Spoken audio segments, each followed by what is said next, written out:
Less than 72 hours ago, 5 people were killed in the newsroom of the Indianapolis Capital-Gazette, victims of a crazed gunman who had held a grudge against the paper since losing a defamation suit.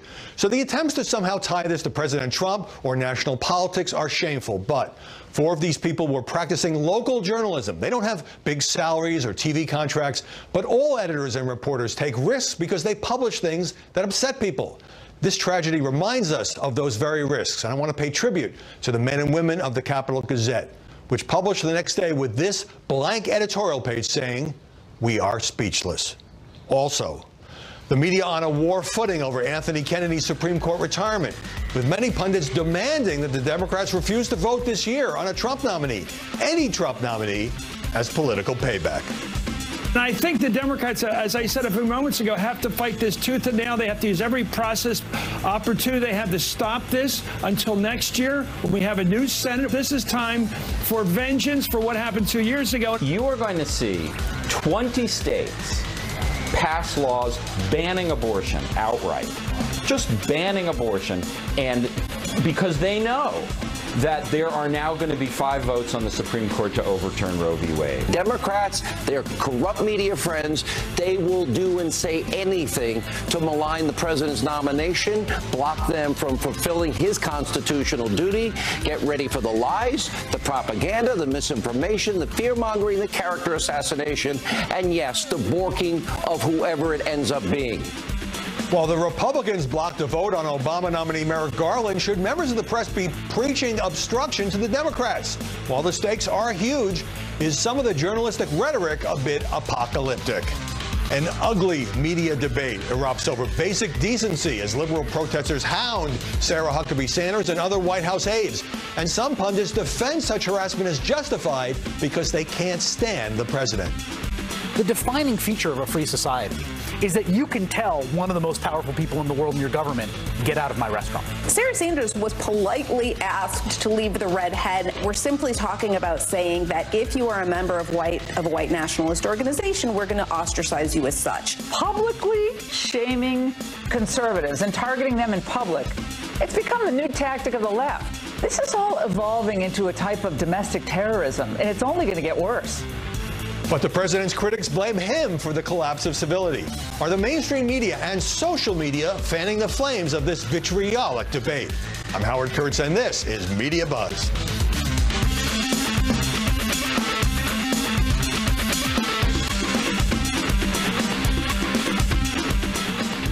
The media have long been enamored of Anthony Kennedy because he often provided the swing vote for the High Court's liberal faction on abortion rights, on gay rights, on affirmative action. So, with the 81-year-old justice stepping down, liberal media outlets are openly plotting to stop Donald Trump's eventual nominee, while conservatives are rejoicing at the president's rare opportunity. We really have to take our hats off to Justice Kennedy. We have to pick a great one. We have to pick one that's going to be there for 40 years, 45 years. Joining us now to analyze the coverage, Emily Jashinsky, commentary writer for The Washington Examiner. Sarah Fisher, a media reporter for Axios. And Philippe Reines, a former State Department official and Hillary Clinton advisor. Emily, the stakes couldn't be higher, but are you struck by how quickly some liberal commentators went to DEFCON 1 and started insisting that Democrats stop a vote, any vote this year on any Trump nominee? I wasn't surprised by it at all. I mean, as soon as the rumors started, I assumed that there were already plans, circulating among liberals in the media as to how they were going to discuss this, because when it became a real possibility, I mean, there's a difference between acknowledging the drama of the moment and the gravity of the moment and treating it as the apocalypse. And I think we really saw it be treated as the apocalypse, from Chris Matthews to Jeffrey Toobin. I mean, across the board, a lot of Hollywood liberals, again, rehashing the entire idea that we're living in the Handmaid's Tale. And so there was a lot of, it went beyond drama. Philippe, your one-word reaction on Twitter to Kennedy's retirement began with F. Let me ask you, liberal commentators are casting this as pure payback for Merrick Garland and what Mitch McConnell did in 2016, and I understand that. But if pundits on your side said that was terrible, why is it now okay to argue it's okay if we, the Democrats, do it? Because that's what Mitch McConnell decided is now the new norm. I mean, you're hitting, I think, with Kennedy, you're hitting 2 hot-button issues. One is abortion. Obviously, that's going to bring out everyone on both sides of the debate to fight like hell. But it comes on the heels of what he being McConnell, did with Garland. And there is just 2 years of pent-up, just absolutely crazy frustration about that. But that's may be true about people who are in politics. How does that justify some in the media openly saying, yeah, let's stop this? Because, again, they think what was pulled with Garland was nothing but a stunt. And I don't think I've ever said this before, but I agree with Chris Matthews that everyone should do what they can. Unfortunately, there's not a whole lot procedurally that the Senate can do. But, hey, if someone, finds himself pulling a fire alarm, I mean, that's what it's basically coming to. Sarah, I never understood why McConnell didn't allow a vote on Garland and have him be voted down as opposed to refusing him even a hearing. But if you look at the mainstream coverage, the Republican argument was that this was happening in 2016, the last year of a lame duck president's term. Therefore, we can't allow a vote. We should wait for a new election. So the Democratic argument now is, well, we're in another election year, but it's a midterm year, and it's not the last year of a president's term. And yet, in some ways, that seems to be getting an equally sympathetic hearing. I mean, everyone's going to always take a look at what's in their best interest politically when it comes to timing, whether it's the last year of a president's administration or it's going to be midterms. Everyone always has something to gain. But at the end of the day here, and we were just talking about this, I mean, you have no idea whether or not whoever it is that you even put into this seat is going to vote the way that you think that they're going to vote. So the whole thing could turn out to be completely different than you would even expect. Well, I do want to come back to that, but the point is that shouldn't the role of the press be certainly to give a fair hearing to both sides of this argument, but not even in the case of commentators to take one side, to urge political obstruction? Absolutely. You want to provide context, but you can't necessarily take a position. Right. All right. But if you go back to Garland, saying he shouldn't get a vote, that was obstructive. So somewhere now to do something and call for a certain act and then it to be called obstruction, it's not like that came out of a vacuum. To deny a vote, that had never happened in history. It was a ridiculous argument. I understand the argument. Now, you mentioned abortion being the biggest single and most emotional issue here that would be in play. Now, for some news outlets, I mean, the Huffington Post had a headline that said the end of Roe, and there was a picture of a coat hanger, do you see much recognition in the coverage that there are millions of people in America who have pro-life views and are taking what they believe is a principled moral stand? No, and that's what's really interesting about this, and Philippe made a good point, in that I think a lot of the frustration, and frustration is not the right word, that's an understatement, that we saw come from the left this week is a reflection of their take on abortion, and it's a reflection on their acknowledgement of the reality that we live in right now in the Roe v. Wade world, that is, the correct ruling, and the possibility, the threat of that being overturned is apocalyptic to so much of the pro-choice left. And I don't think there's an acknowledgement that public opinion really is split on abortion, and that while in urban centers it may not be, the rest of the country, this is not the apocalypse, this is not dramatic. For a lot of the country, it's probably very good. Well, Donald Trump campaigned on naming pro-life judges. He won. Elections have consequences, of course. Would you acknowledge that this is being covered by a media establishment that is almost entirely pro-choice? I think it's being covered as just shock that someone is about to be put on who's probably in their 40s and will probably stay there until their 80s. It really brings home. Wait. If a Democratic president had that opportunity, would there be shock? He had that opportunity. He was told he couldn't do it. Well, but okay.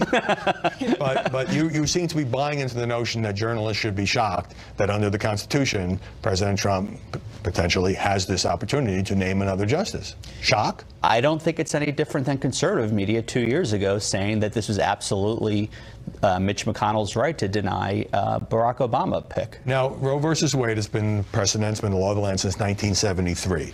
And so, as opposed to some of these more dramatic warnings, the fact that there will probably, if this goes through, be 5 pro-life votes on the Supreme Court, certainly could lead to a chipping away of access to abortion rights, but it doesn't necessarily mean they will all get together and overturn this ruling that dates back to the 70s. Not at all. And history says that might not even be the case. We take a look what I just was saying with Justice Kennedy, who've been voting towards the left for the past few years. You have no idea. And you can take somebody that you want to put them in and have them vote a certain way, but let's also look at some of the picks that the president is putting in. Yes, they're pro-choice, but a lot of them are more libertarian. So we don't know necessarily that putting in... You mean pro-life? I'm sorry, yes, pro-life.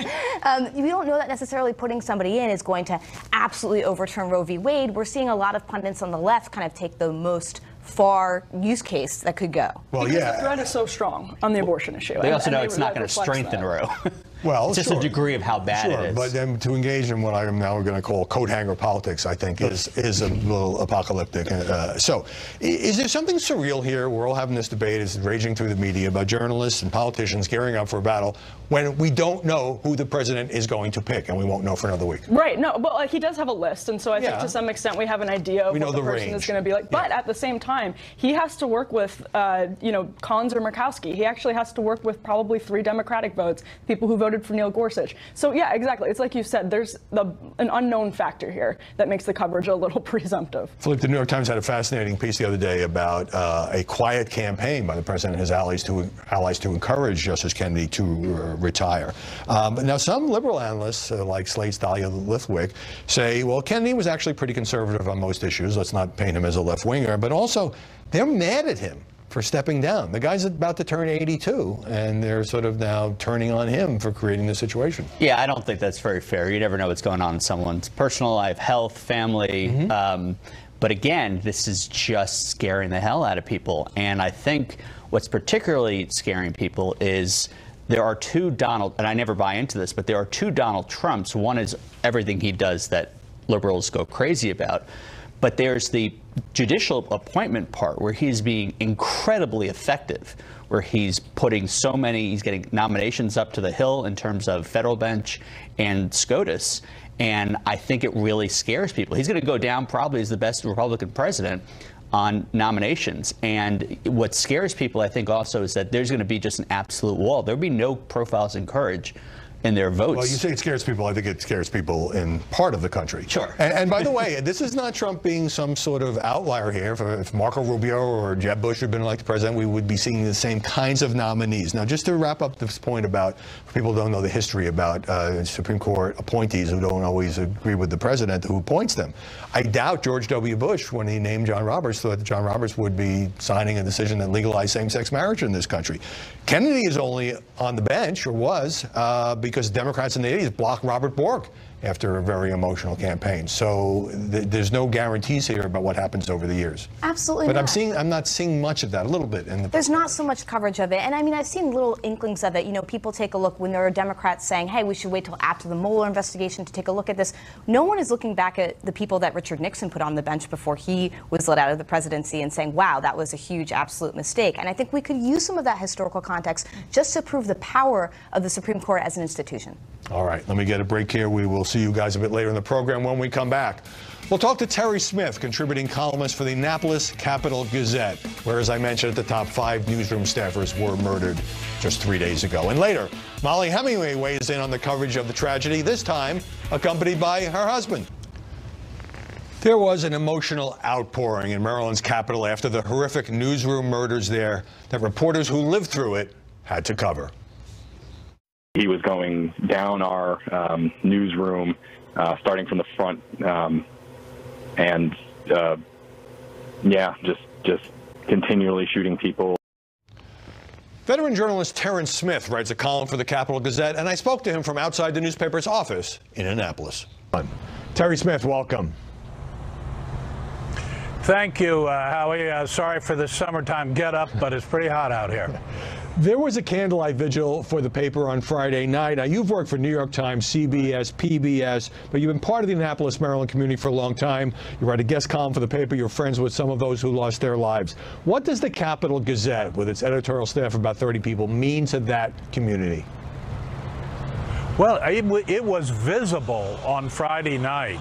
Hundreds of people turned out, marched down the main street, candlelight vigil, bagpipes. I mean, it was very emotional and very genuine. So the connection between the city and its newspaper, really palpable. You could feel it. Communities and newspapers don't always get along. Right. They have arguments, they have differences. But in this case, there was a palpable concern grief about the killings and concern about the staff and a feeling of the importance of the newspaper. It was a remarkable event. And on that point, when you're a local reporter, you know, it's not like being in a war zone, but inevitably you write stories. Sometimes those stories tick people off. They get angry, they complain. Sometimes there are threats. And so newsrooms now, understandably, across the country are nervous. Exactly, and they should be. I mean, but this is not new. This has always been the case. And in fact, in the case of this shooter, this suspect, he had a grievance with the paper about something they wrote about him, went back 6 years.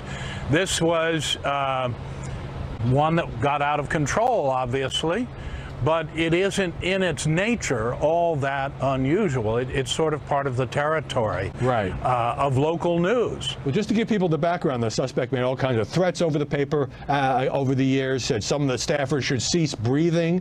This after a story about his conviction for harassing and stalking a woman online who eventually fled the state, lost a defamation suit against the paper. And the Capital Gazette people met with the local police about 5 years ago. The county police decided not to make an arrest. So the people there have been worried about this particular individual for a long time. That is correct. He has been on the radar, and they've tracked him. But they decided that time 5 years ago you're mentioning, they decided that to arrest him at the time would exacerbate the situation, since I guess they didn't have enough to hold him for any length of time. Right. Terry, there's been a lot of very difficult situation. I didn't mean to cut you off. There's been a lot of talk about the environment created by attacks on the press. But in this particular case, it seems to be the case of a gunman with a grudge, a very specific grudge against this newspaper. It was. This is an action of personal vengeance. Now, was he influenced in any way by the hostile attitude and acrimonious atmosphere surrounding the press on the national level? I don't know. I can't get inside his head. I can't tell you that.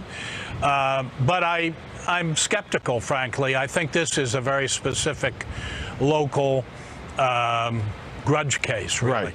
Now, you wrote in a guest column that's going to be appearing that as a lifelong journalist, you write, I'm supposed to be detached from the stories I cover, but this one hit my soul, and apparently hit the soul of a lot of people in that community. It really has. And, you know, I don't say that very casually or very often. But I was very affected by this and by that vigil on Friday night, and by the spirit of the community. I think it's quite remarkable. You know, this paper's been around for a long time. Its origins go back 300 years, and it's been a part of the community and part of the fabric.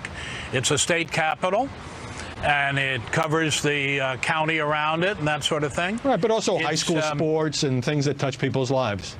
Absolutely. Yeah. Absolutely. I mean, local is the name of the game. Anything local takes precedent. Well, Terry Smith, thank you for the touching tribute to this community that you're a part. Thank you for joining us from Annapolis. Absolutely, Howie. Thank you. And the focus should remain on the 5 staff members who were killed while doing their jobs. Rob Hyacin, Wendy Winters, Gerald Fishman, Rebecca Smith, John McNamara. Ahead, more on the Annapolis newsroom shooting and some journalists and commentators who rushed to blame it on President Trump. But up next, a furor over a comment by a Fox News contributor and the president hiring a top aide, deputy campaign manager. Things got testy during a debate with Democratic strategist Joel Payne, who's African-American. When Bossy said, "You're out of your cotton picking mind," Payne responded that he has some relatives who pick cotton. Fox News called the comments deeply offensive and wholly inappropriate, and Bossy apologized on Twitter. During a heated segment on Fox and Friends today, I should have chosen my words more carefully and never used the offensive phrase that I did. I apologize to Joel Payne, Fox News, and its viewers. Payne tells me he accepted the apology. Now, I happened to see Bossy just as he was coming out of the studio. And when Payne came over from a separate studio down the hall, Bossy told him in that moment he had never heard of him and didn't know he was black. The monitor in Bossy's studio was not tuned to Fox and Friends. Still, it doesn't let him off the hook, and the network has made clear that such language is unacceptable. Fox hasn't commented on the outcome, but sources told the Daily Beast that Bossy was suspended for 2 weeks. Bill Shine, the former co-president of Fox News, is President Trump's pick to oversee communications as deputy chief of staff. Shine, who spent 20 years at Fox, is a one-time producer for Sean Hannity, who is close to the president. Let's be clear about one thing. Shine, who resigned under pressure last year, was never accused of sexually harassing anyone.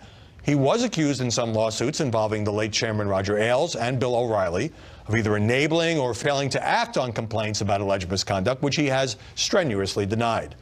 Now, some critics are already saying this just strengthens the ties between Fox and Trump. And in fairness, Shine has been a private citizen for more than a year. He knows the television business, and the White House has lacked a communications director since Hope Hicks resigned.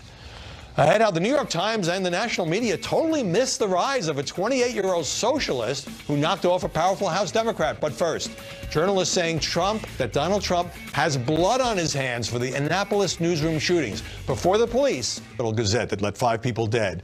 Some pundits just couldn't resist tying the tragedy to President Trump, and the president addressed the killings the next day. And this rhetoric, while not directly responsible, is really ratcheting up threats against journalists. Journalists, like all Americans, should be free from the fear of being violently attacked while doing their job. To the families of the victims, there are no words to express our sorrow for your loss. To talk about this, I sat down with the Hemingways. Joining us now, Fox News contributor Molly Hemingway, senior editor at The Federalist, and her husband, Mark Hemingway, senior writer at The Weekly Standard. Mark, you've worked in newspaper newsrooms. You know that being a journalist means writing things that sometimes make people upset. It's not without risk. But you don't expect gunfire to erupt in the place where you work. No. In fact, 9 years ago, they had a policeman was shot outside the Holocaust Museum in Washington, D.C., and shortly afterward, they found the address of my publication, The Weekly Standard, in the shooter's glove compartment. That's got to be chilling. Yeah, no, I understand why journalists would be alarmed. But at the same time, I mean, I think some perspective is, required. And we'll go to your wife for some perspective, because right away, before we knew much of anything, before we knew who the suspect was, if you wanted a clue about his motivation, some journalists and commentators started tweeting and tying President Trump to this. And you wrote about it. Yeah, it's very difficult when something like this happens. You're desperate for information, and speculation runs rampant. I think it's important for journalists to make sure that they are not speculating without evidence. And it wasn't just bad that people started trying to tie President Trump to the shooting. It was that after the news came out showing that the shooter had a long-standing grudge against the publication dating back to 2011, many journalists kept saying that they thought this was somehow the responsibility of President Trump. Well, let's put up some of the tweets that you covered in your piece. Rob Cox is the global editor of Reuters, and he tweeted, "This is what happens when Donald Trump calls journalists the enemy of the people. Blood is on your hands, Mr. President." He later apologized, and Reuters said it would take some appropriate action. Radio host Cenk Uygur also, is it surprising someone shoots up a newspaper office? Donald Trump has blood on his hands. There's that phrase again. Magazine writer Lauren Duca, this shooting can't be reasonably separated from the president's mission to villainize the press. Well, the president really has had strong rhetoric against the media, and there are many people who are rightfully concerned about that, in that we don't just have freedom of the press in our laws. We want to have a strong culture of freedom of the press as well. That doesn't mean, though, that the press are beyond criticism.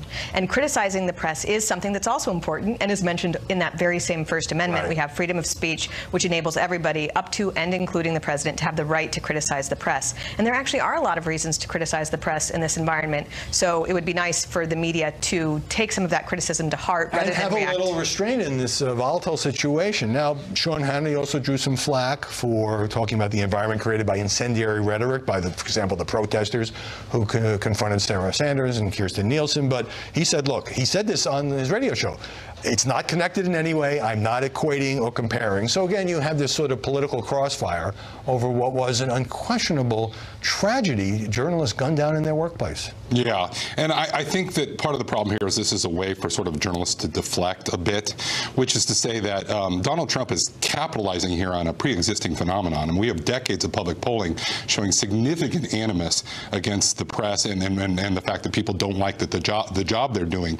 So while some of the specific criticism against the press, might be completely out of bounds, broadly speaking, it's very hard to say that the media, haven't earned a lot of distaste from the American people. And after every mass shooting, whether it's Gabby Giffords, whether it's Steve Scalise at the baseball practice last year, I see too many journalists on all sides or commentators trying to score partisan points by somehow suggesting the shooter's motivation was influenced by, you created the climate that allowed this to happen. And I hate that kind of guilt by association. It's very frustrating because the actions of the shooter are his actions. It's also true, though, that you can have climates that are created through incivility and rhetoric. And so I think it's okay to have people encourage others to have good ways of speaking about their disagreement with each other. But I also think, when you look back to last June, it is true that the man who shot up the Republican baseball field was motivated by his political views, which were actually not fringe. I don't think there was an indication that he had mental health problems. That was part of the story once we knew about that. Actually, that story moved out of the news extremely quickly. And I think that you want to see much more uniformity in how the media approach these things. If they think rhetoric is always to blame, show that in a uniform fashion rather than only going with it one way and not the other. And Mark, I hate to see all the political stuff overshadow these 5 victims who showed up for work every day in Annapolis because they cared about their community on a newspaper whose staff has greatly shrunk. Right. I think that there is a moment here where we can focus on the valuable contributions that journalists, particularly at the local level, are making. And particularly on the local level, people are devaluing, things like small town papers. Yeah, and this exactly. is a good moment to be talking about that. And instead, we're distracted by these larger national political issues that aren't relevant. Before we go, do you guys ever try out your debates at home? Are you sparring partners? All right, let me go on to this question. Here's a tweet I'm going to confront you with. You tweeted this. You said to your husband, "I'm so glad we got married." He said, "Yeah, my super romantic husband." You want to respond to this tweet on the air? I am capable of more grandiose romantic gestures than that, I would hope. I prefer to think of it in the sort of the classics, remember most famous movie ad lib of all time where Carrie Fisher in Star Wars says, "I love you" to Harrison Ford, and he just says, "I know." I think that my love of my wife hopefully is evident. It is. And yeah, we are very happy, and we even love debating with each other, and having differences of opinion even in our own marriage can show us how to be civil in disagreement with other people as well. Molly Hemingway, Mark Hemingway, thanks very much for joining us. And journalist Connor Berry of the Springfield Mass Republican resigned and apologized after tweeting falsely that the Annapolis shooter was wearing a Trumpian "Make America Great Again" hat. Coming up, while some media liberals agree with Maxine Waters that it's perfectly fine to harass Trump aides, and media conservatives are joining what's become a very ugly debate. Protesters confronted Homeland Security Chief Kirstjen Nielsen in another restaurant. How can you enjoy a Mexican dinner as you're deporting and imprisoning tens of thousands of people who come here seeking asylum in the United States? Shame! Shame! Shame! Shame! Shame! It was equally stunning when Democratic Congresswoman Maxine Waters encouraged such hounding of Trump cabinet members. They're not going to be able to go to a restaurant. They're not going to be able to stop at a gas station. They're not going to be able to shop at a department store. The people are going to turn on them. They're going to protest. They're going to absolutely harass them. President Trump fired back, calling Waters a low IQ individual engaging in crazy rants. But the president's detractors blame the corrosive climate on his threats and personal insults, as in these clips played by MSNBC's Morning Joe. If you see somebody getting ready to throw a tomato, knock the crap out of them, would you? I'd like to punch him in the face, I'll tell you. We're back with the panel. Emily Jashinsky. I was stunned by the vitriol from anti-Trump commentators, and not only on the left, after the Sarah Sanders incident, some of these other incidents, saying, yeah, she deserved it. Anything to make life miserable for these people. Well, and this was a telling moment for the fact that there was a debate over whether that was the right thing for the Red Hen to do at all. I think that says a lot about where we are right now as a country, that even some people were willing to go and make this argument. And the argument that emerged from some on the left and some never Trump people was that you can justify these personal attacks based on a political belief that you think goes beyond the pale. And I think that's a really dangerous place to be. And I think if you sat down with people at tables rather than kicking them out, we would be able to have a more productive conversation. That would be nice. Philippe Reines, you worked at the State Department for a controversial secretary, and I'm sure you wouldn't have appreciated being kicked out of a restaurant or having protesters, Hillary-hating protesters outside your home. I wouldn't appreciate it, but I wouldn't be surprised by it. I think it's pretty safe to say I would get it. And I don't think I would say it's uncivil. This is not about civility. If it's about civility, Donald Trump loses that argument. Last week or the week before. There could be two losers. There could be, but last week was, I think, the 3-year anniversary since he emerged to. He has done more than anyone to erode the discourse in America. I think it's about something else. I think it's about accountability, and it's about normalizing. If you look at who was picked, whether it was Nielsen, Sanders, Miller, these are people who have been at the center of the immigration debate. And if it was the Surgeon General, if it was, well, it was Garland and her husband. You're justifying it, but even some liberal pundits and the Democratic leadership said Maxine Waters went too far. When she used the word harassment, it's okay to harass these people, and you don't like the policies. You don't like Donald Trump personally. I get it. Well, look, you and I talked about a lot that I go on Fox a fair amount. I spend a fair amount of time off stage and even on camera with people that I don't agree with. I try to be civil. Sometimes just a polite. Why shouldn't everybody be that? But I've had uncivil moments. You know, I was on with Sebastian Gorka, and I was uncivil, and it was intentional. It was intentional because I do not think someone like that should be comfortable in his role in what is happening in America. And I was not going to be part of normalizing that. Well, Sarah Fisher, it's all become so tribal, and we talk about normalizing. It means that, you know, there's a completely different standard for the Trump administration because some critics, particularly on the left, think it's a horrible administration.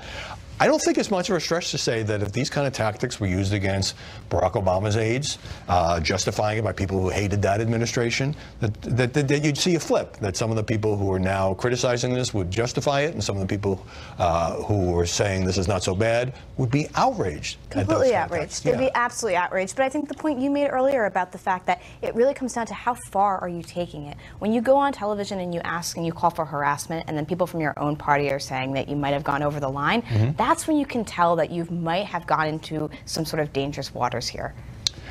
You know, I write in my book Media Madness about the double standard in the coverage of President Trump.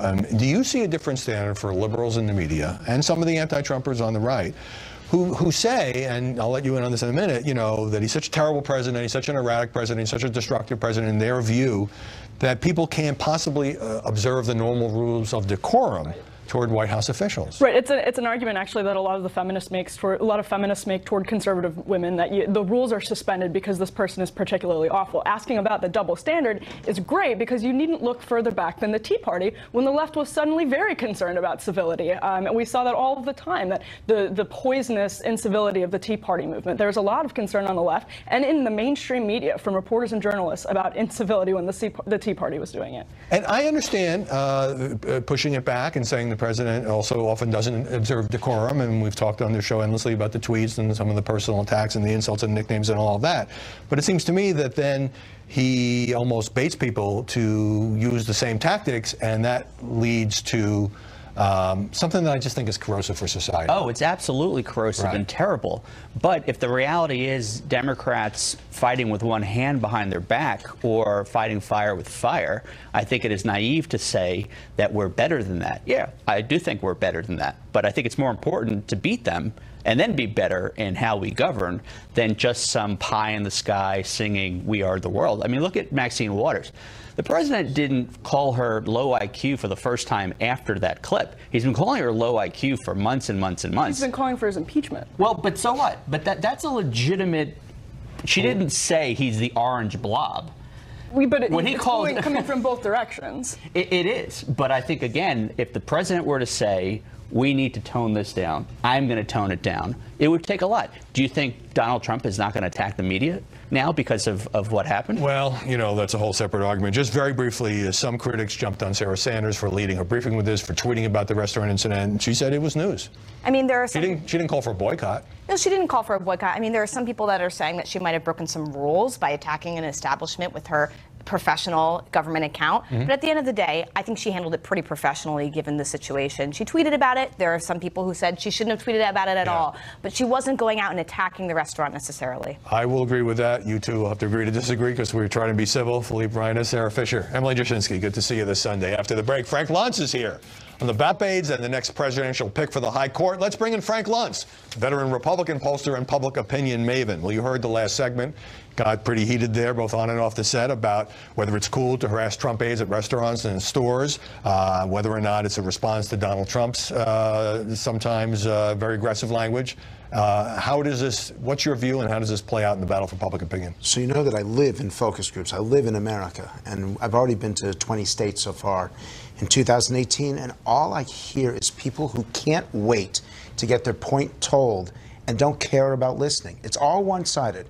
It's not what you can teach me. It's what I want you to know. I demand that you know it, and I'm telling you, Howie, the shooting of the congressman, the shooting and killing of these journalists, it's getting worse. It's going to get worse unless someone stands up and says, enough is enough. And I'm going to give you a solution. I'm going to name names here. You have a couple of Democrats that are beyond this, that have said, I'm not going to play that game. Mayor Mitch Landrieu of Louisiana, Governor John Hickenlooper of Colorado, Senator Michael Bennet of Colorado. These are Democrats who said, I'm not playing that. I'm not going to do that anymore. On the Republican side, look at Tim Scott and look at Ben Sasse. These are individuals who are already beyond this meanness. This okay, so you're naming politicians. My question is, good politicians. How much do the media inflame this, exacerbate this in the search for ratings and circulation?